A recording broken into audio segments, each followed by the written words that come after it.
anunciada a pandemia oficialmente no início de março, o presidente me pediu que acompanhasse o Ministério da Saúde para fazer essa comunicação junto com o presidente da Câmara, o presidente do Senado, numa sessão do Congresso, uma sessão extraordinária do Congresso.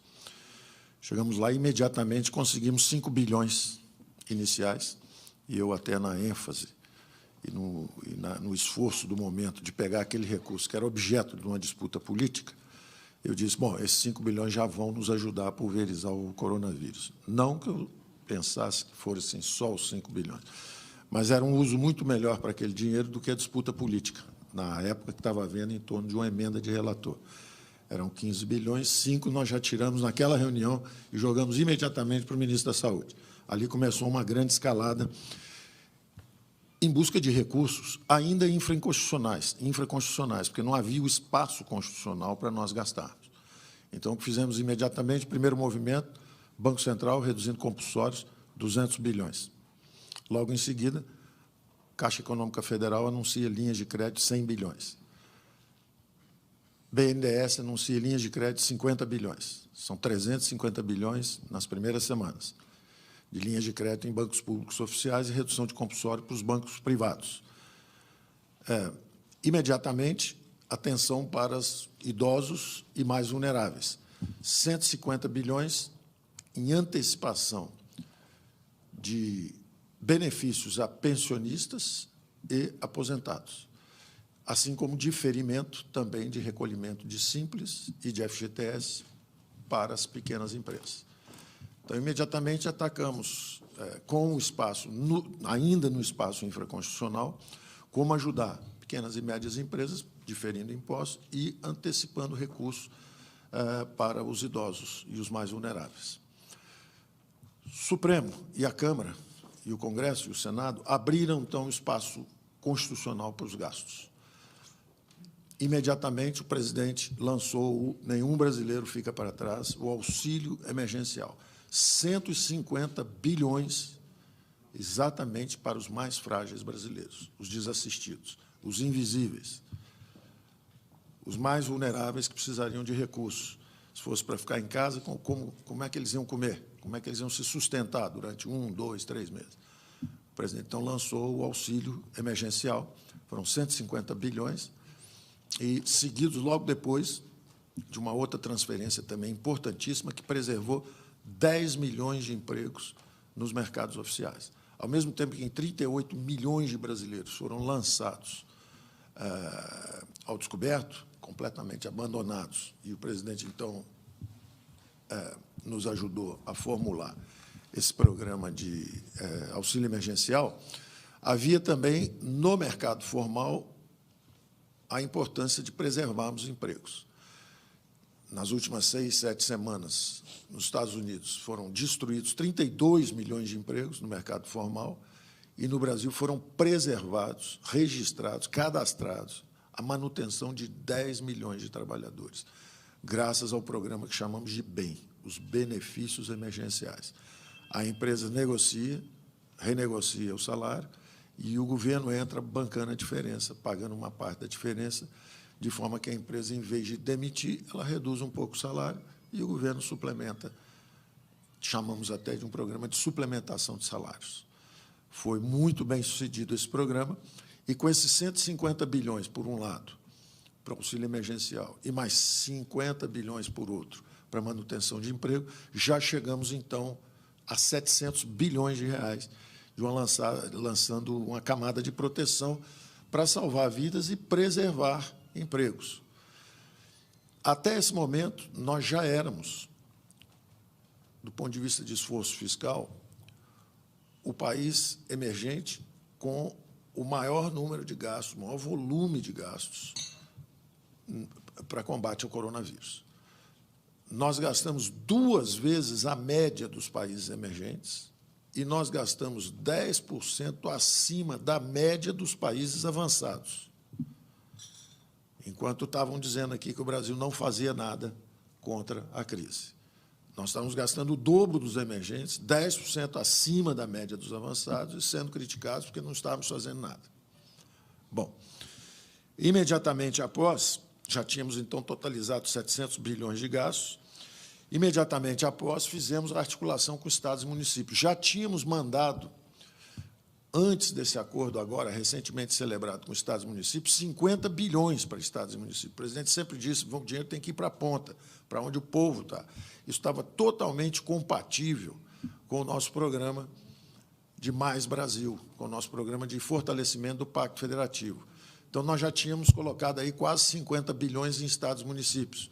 10 bilhões foi uma transferência imediata, fundo a fundo, Fundo Nacional de Saúde para os fundos estaduais e municipais, imediatamente. 8 bilhões, na verdade. Depois, 2 bilhões para o Sistema Único de Assistência Social, totalizando 10 bilhões. Mais 16 bilhões de fundo de participação de estados e municípios. Ou seja, apesar da nossa receita cair, nós garantimos a mesma transferência que fizemos o ano passado para estados e municípios, exatamente para compensar a queda de arrecadação deles, parcialmente. Então, já tínhamos aí mais 26 bilhões. Mais 20 bilhões de securitização, que era um pedido dos governadores. Tínhamos incluído também, antes, 1.200.000 famílias no Bolsa Família, exatamente entre essa dúvida de fraude ou não, existe sempre um processo criterioso para conceder, existe uma fila de 1.200.000 brasileiros desassistidos, e nós, imediatamente, preferimos errar pelo excesso. Bota todo mundo para dentro, depois a gente vê se tem fraude, em vez de ir apurando se tinha fraude para conceder o Bolsa Família. 1.200.000 famílias incluídas em 24 horas no programa. E, além disso, colocando os recursos nos estados e municípios, esses 50 bilhões que nós colocamos. Os governadores vieram, de novo, conversar com o presidente, mesmo depois de nós já termos concedido isso, e, de novo, demos mais 60 bilhões para estados e municípios, mais a rolagem automática de dívida com bancos públicos e outras medidas, como facilitar para os municípios a renegociação de recolhimento da Previdência. Isso tudo totalizou quase 180 bilhões de reais. Então, o Brasil já tinha gasto, a essa altura, 880 bilhões. E aí lançamos as camadas de crédito também, como primeiras reduções de compulsório. Apesar de nós aumentarmos o crédito, em geral, o crédito estava subindo bastante. Os bancos privados aumentando o crédito, até um pouco mais que os bancos públicos, apesar de todas as críticas. Daí aquela expressão que eu usei para o nosso Banco do Brasil, na ocasião, porque os bancos privados estavam expandindo até mais do que os bancos públicos, o que não é aceitável. E nós fizemos alguns reparos aos programas de crédito também, por uma razão muito simples, porque, apesar de nós aumentarmos muito o crédito na economia, a verdade é que a necessidade de capital de giro, com a interrupção dos negócios e o isolamento, quadruplicou, quintuplicou. O Brasil todo estava sendo asfixiado por falta de capital de giro. Então, por mais que subisse o crédito, não era ainda o suficiente. Então, lançamos mais camadas de crédito. Essa semana mesmo vamos estar anunciando, o presidente do Banco Central vai anunciar o aperfeiçoamento de vários programas, passamos 2, 3 semanas trabalhando intensamente, e ele vai lançar novos programas, da mesma forma a Caixa Econômica, da mesma forma o BNDES e o Banco do Brasil.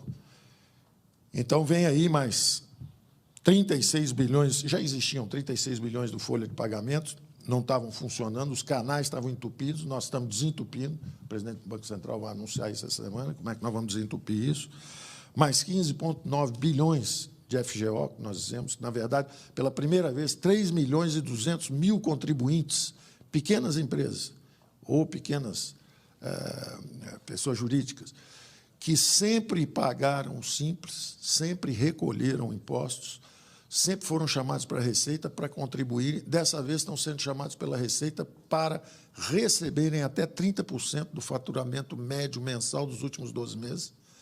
Vão tomar um susto, ser chamado pela Receita, falando assim, olha, eu tenho dinheiro para você aqui, para o seu capital de giro, para você aguentar essa crise, enquanto está todo mundo trancado em casa. Então, 3.200.000 microempresários vão ser chamados, são 15,9 bilhões para eles, também está saindo agora essa semana, mais 20 bilhões do FGI, que alavancados pelo sistema bancário, pode chegar a 100 bilhões, também para o pequeno e médio. Tudo isso em reação ao pedido da sociedade que o dinheiro não estava chegando na ponta. Se não está chegando na ponta, nós vamos empurrar mais até chegar. Então, quando você soma isso tudo, dá quase 1 trilhão, são 900 bilhões de recursos que estão aí. Naturalmente, isso pressiona os orçamentos esse ano, mas nós sabemos que o ano que vem tudo volta ao normal. Daí a importância do veto presidencial para que esse auxílio à saúde não se transforme em aumento de salários, que seriam despesas permanentes, quando, na verdade, nós temos que enfrentar agora essa crise da saúde. Então, está tudo... Isso é a síntese do nosso esforço até agora. Isso tem um documento aí de umas 40 páginas, depois vai ser distribuído para todos os senhores, também para a imprensa. Agora, o mais importante são os próximos passos, e o presidente também já determinou quais serão esses próximos passos.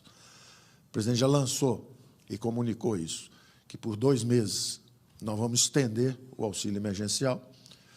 Nós estamos num nível de emergência total, a 600. Nós vamos começar agora uma aterrissagem com uma unificação de vários programas sociais e o lançamento de um Renda Brasil, que o presidente vai lançar, porque aprendemos também, durante toda essa crise, que havia 38 milhões de brasileiros invisíveis e que também merecem ser incluídos no mercado de trabalho. Vamos lançar um programa verde e amarelo, que o presidente, durante a campanha, já tinha dito: há regimes onde tem muitos direitos e pouquíssimos empregos. E há 40 milhões de brasileiros andando pelas ruas sem carteira assinada. Só que agora nós sabemos quem eles são.